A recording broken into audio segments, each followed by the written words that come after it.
Kişilik huquq tashkilotlari dаңlıq markalarni Uyg'urlar majburiy emgak silingan zavodlar bilan bo'lgan hamkorligini to'xtatishga chaqirdi.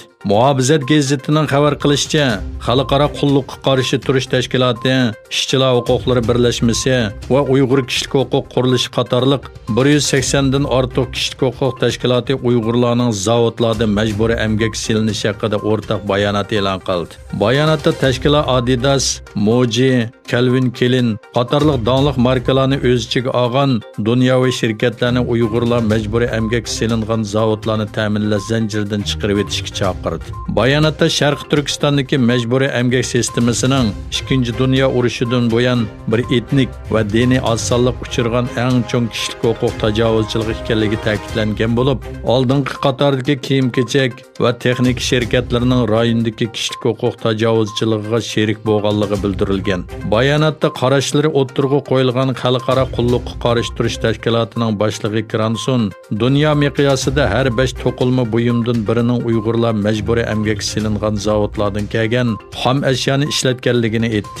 Uyg'ur kishilik huquq qurilishining boshlig'i Umar Qanat apandi dunyoviy markalarning Uyg'urlar majburiy emgak silingan zavodlar bilan hamkorlikni davomlashtirishining Xitoyning kishilik huquq tajovuzchiligiga to'kib qo'shganlik bo'ladiganligini bildirdi va buning darhol to'xtatilishi kerakligini aytdi.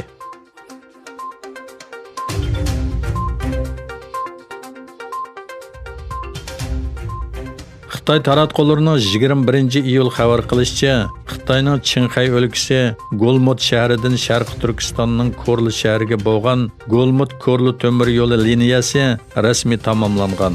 Xabar qilinishicha, 3 yilda bitgan 1200 kilometrlik temir yo'l liniyasi Golmut shahridan boshlanib, Oltin-Teg'i orqali Saydam o'ymonligidan o'tib Korli shahriga tutishdi ekan. Ko'zatchilar Xitoy hukumatining yaqinqi yillarda Xitoydan Sharq Turkistonga kelishni osonlashtirish va bir balvoq bir yo'l qurilishi uchun bir qator aerodrom va temir yo'llarni qurib chiqqanligini, amaliyotda bularning normal ehtiyojdan eshib ketganligini, bu liniyalarning yo'lovchi to'shishdan bakarak hukumat ilhomlantirgan Xitoy ko'chmanlarining Sharq Turkistonga kelishi uchun ishlatilganligini bildirdi.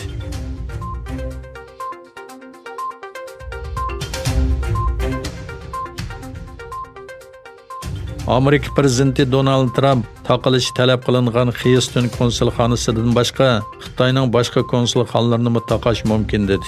Amerika oldingi kuni josuslik aybnomasi bilan Xitoydan 72 soat ichida Houston konsulxonasini taqashni talab qilgan edi. Tunugun o'tkazilgan muxbirlarni kutilish yig'inida Trump boshqa konsulxonlarni taqashning har vaqt mumkin ekanligini o'ttirg'i qo'ydi. Trump yana mundaq dedi: "Biz taqagan konsulxonada o't ofati yuz berdi deb o'yladik. Menimcha ular hujjat yoki qog'oz ko'ydiryapti. Nimishqa bunda qiladiganligini bilishga qiziqyapman." Xitoy tunugun Amerikaning qarorini ayblaydiganligini e'lon qilgan va o'ch oladiganligi to'g'risida tahdid solgan edi. Xitoy Tashqi ishlar ministrligining bayonotchisi Hua Chunying Amerikaning Washingtondagi bosh elchixonasining bomba va o'lim tahdidlariga duch kelganligini aytdi.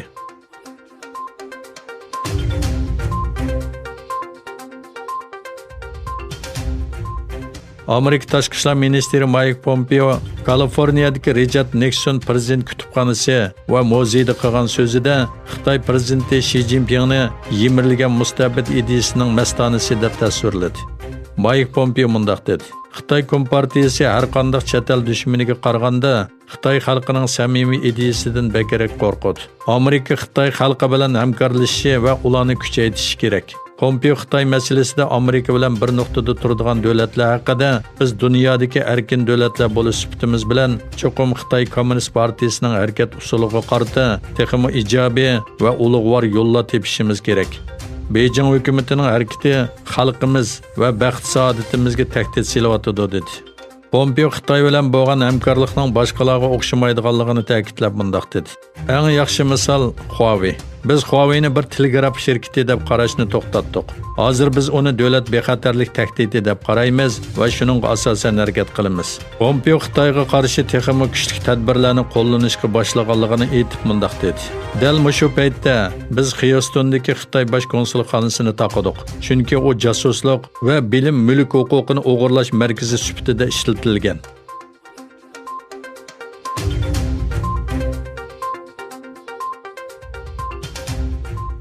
Angliya Rossiyani Sunniy hamroh siniqida qurol aloyidligi bor jismni olam bo'shlig'iga avatdi deb aybladi va Rossiyani siniqni darhol to'xtatishga chaqirdi. Angliya sama xabarlarining xabar qilishicha, Angliya va Amerika Rossiyaning Sunniy hamroh qo'yib berish faoliyatlaridan qattiq andish qilmoqda ekan. Angliya olam qatnash idorasining boshlig'i Harvey Semis Rossiyani Sunniy hamroh siniqida mas'uliyatsizlik harakatini darhol to'xtatishni ogohlantirib, uning Sunniy hamroh siniqida qurol aloyidligi bor jismni qo'yib beradiganligini o'tirg'a qo'ydi. Semis bu xil harakatlarning bo'shliqning tinish ishlatilishiga ziyon yetkazadiganligini bayon qilib, Rossiyani Angliya va uning olam qatnash tadqiqotidagi sheriklari bilan ijobiy hamkorlik taklif qildi va qurol-yarog' aloyidligi ega Sunniy hamroh tadqiqotining olam sistemasiga tahdid elib keladiganligini ko'rsatdi.